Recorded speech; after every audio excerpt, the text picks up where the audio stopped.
Мен сені сүйемін жаным, білемін жаным. Мен де. Жоқ, түсінбейсің. Менің сенен басқа ешкім жоқ екенін білесің ғой.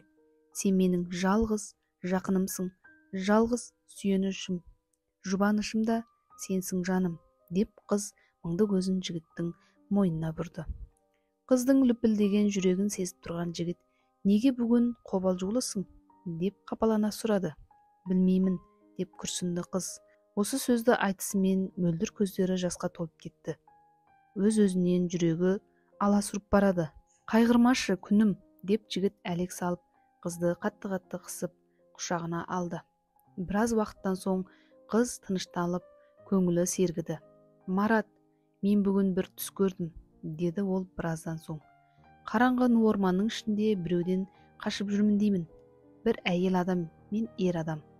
Жанар, жанар деп шақырып қояды. Сонда барып, бұл менің ата-анам ғой деймін ішімнен. Бірақ қашып жүрмін. Сосын, қазір, тоқташы, біреу телефон соғып жатыр. Жігіт тез-тез қимылдап, шалбарының қалтасынан телефонын суырып алып, үйреншікті шапшаңдықпен телефон дисплейін төмен сырғытып, алло, тыңдап тұрмын, деді. Сәлем, бұл кім? Айнұр, қалайсың? Жақсы, иә, жақсы. Бүгін бе? Сағат қаншада? Ой, білмеймін, жарайды, көреміз. Бірақ уәде бере алмаймын. Иә, білем ғой, білемін. Жігіт сәл жымиып, қызға қарап қойды. Жарайды. Ондай болса апарып тастаймын. Айттым ғой, апарамын деп. Болды, жақсы, иә, көріскенше. Жігіт қызға бар пейілмен бұрылып, қалай ғана көндіре салды. Айнұр ғой, Сатарбаева. Бүгін әпкем келеді, соны күтіп алуға барайықшы дейді. Түсінікті. Машинаңды сатып алғанда бірінші болып көрімдік беріп едім ғой. Туған группаласың сұрап тұрғанда сен де бір деп. Жігіт бірге оқитын Айнұрдың даусын салып, қолын қыздарша сермеп, қызын күлдіргісі келді. Қыз сәл ғана жымиып, енді барасың ба? Деді сабырлы үнмен. Барамын деп қойдым, жаным. Бүгін сенің қасыңда боламын ба деп едім. Ниетіңе рахмет. Қыз жылы шыраймен тағы да жымиды. Білесің ғой, сенен басқа маған ешкімнің де керек емес, деп қыз күрсінді. Маған да жаным, бірақ енді бөлмеде қыздармен сергіп қыдырып келсеші бір уақыт. Сосын қайтарда мен келіп алып кетемін, деді.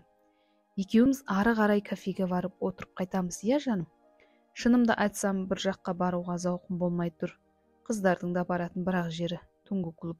Одан қалса ыржыңдап көшеде жүру. Қойшы соларды, мүлдем түсінбеймін. Тіпті олардың қасында соңғы кезде мүлде басқа планетадан келген адамдаймын.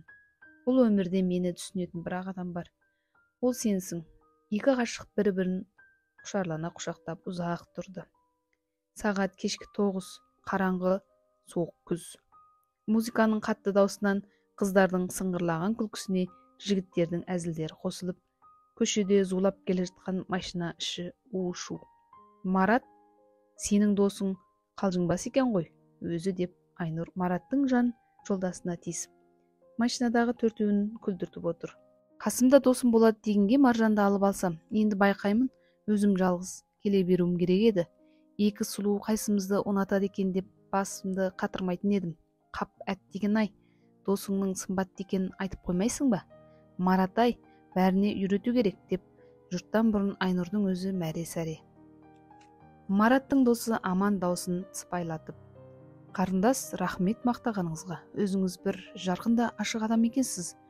Жаным ерекше ұнатады осындай адамдарды, деп көзін қысып қойды. Алайда Маратты сөкпеңіз, қызымен жүргелі бас ауырып жүр бұның, деп Аман досы иығынан сипап қойды. Айтпақшы Марат, неғып алып алмасың жаныңды? Екеуің қоссақ қудай айырылмаушы ма едіңдер? Тіптен Маржан да әңгімеге қосылып қойды. Бұған Марат үндеген жоқ, ақ көңілділігімен жымиып қойды. Иә, шынымен де, бұл екеуінің махаббатына бүкіл университет қызғанатын да, неше түрлі әңгімелерде, өсектерде жіберілетін.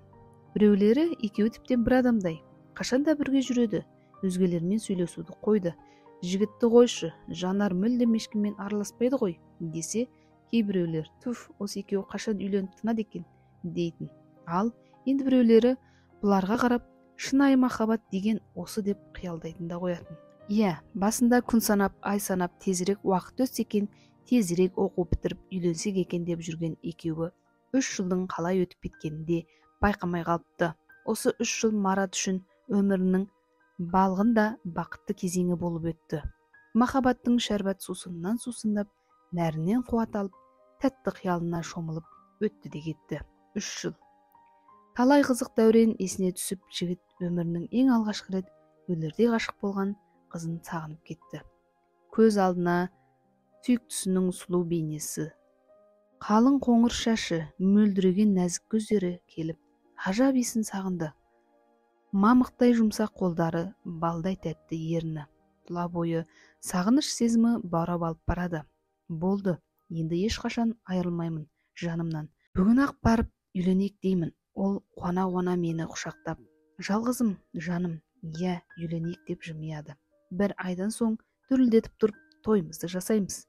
Бүкіл группаны, таныстарымды, мұғалімдерді шақырамыз.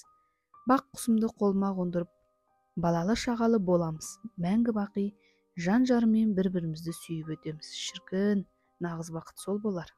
Қалың ойға батып кеткен жігіт бір мезетте қатты шыққан қыздың шыңғырғанын, бар әлем бір тоңғиыққа құлап түскендей гүрс еткен дыбысты, ар жағы күрт үзілген жүрек дүрсілін ғана соңғы рет естіп қалды. Алыстан көрінген жарық сәуле мұның жанарын зулап келіп тесіп өткендей болды. Ол сәуле көше бойындағы фонар жарығымен қарсы соғылған машинаның фонарының жарығына қосылып, Мараттың көз алдына тірелді. Мұның бәрі бір мезетте, бір секундта өте шықты. Марат, тоқта деген қыздың шыңғырған үні жігіттің жүрегінде жалғызым, жаным, сүйіктім деген жанардың ақырын ғана сыбдырына айнала кетті. Жалғыздық бұл дүниеде адамды тоздыратында, аздыратында жалғыздық.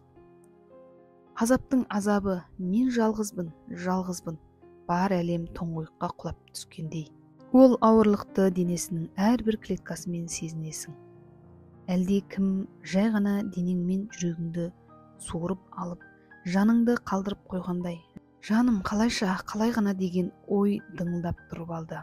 Сол ой оның ендігі жалғыз арманына, мақсатына айналды. Талай түнгі арманына ол қазір жеткендей болып тұр. Таң атар, ең қолайлы шақ. Жымыңдаған бірең сараң жұлдыз болмаса, айналасында тірі жан жоқ. Болса да оны байқайтын еді. Көзі ашық болғанмен айналасында ештеңені де көріп тұрған жоқ. Аяқ қолы дірілдеп, сүріне жығыла жатақхананың 4-ші қабатында балконда бір ағарған бейне көрінді. Міне, жетті. Иә, Аллам, рахмет. Бірақ қадам, арманыма жетуге бірақ қадам қалды.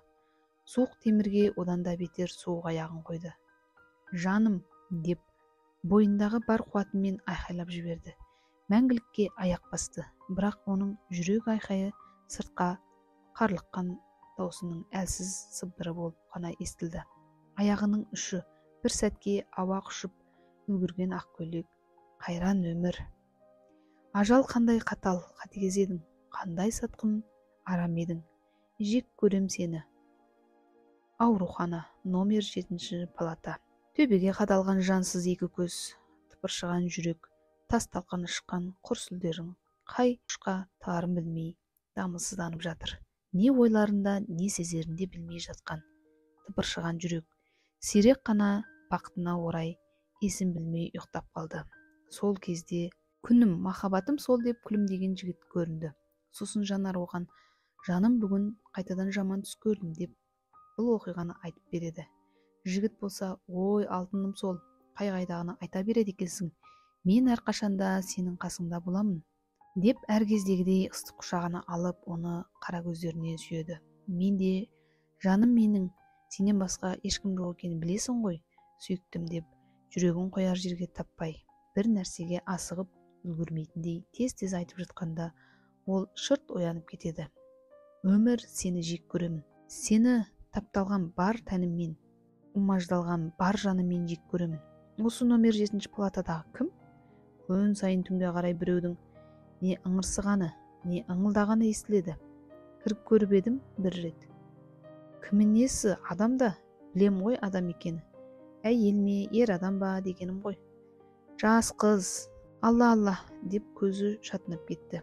Кәрі күзетшінің неге бүйтті екенін өзін өзі Алла артық сөзде айтпай ақ қояйын. Құдай сақтасын, өзіне біреу келіп тұра ма?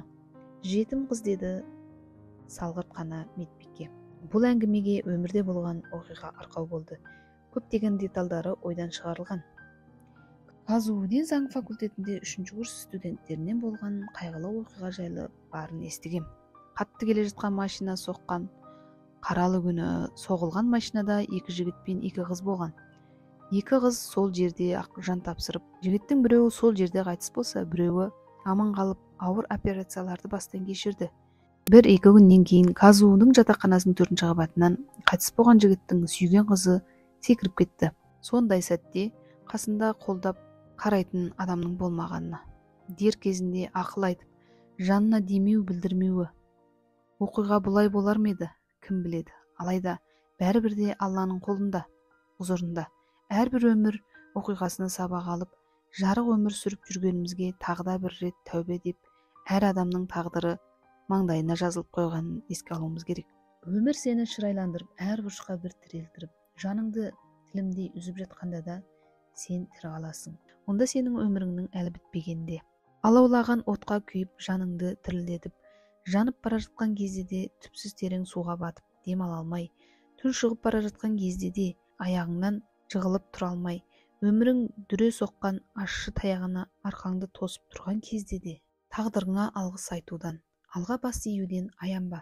Сенің бұл өмірде бір түйір бақытыңның бар екенін. Ақылсыз істелген ағаттық не адалдық, серт не берік, батылдық екеніне әр оқырман өз жүрегімен сараптасын деп емес, әңгімеден бір түйір болса да ой қорытсын деген ойым.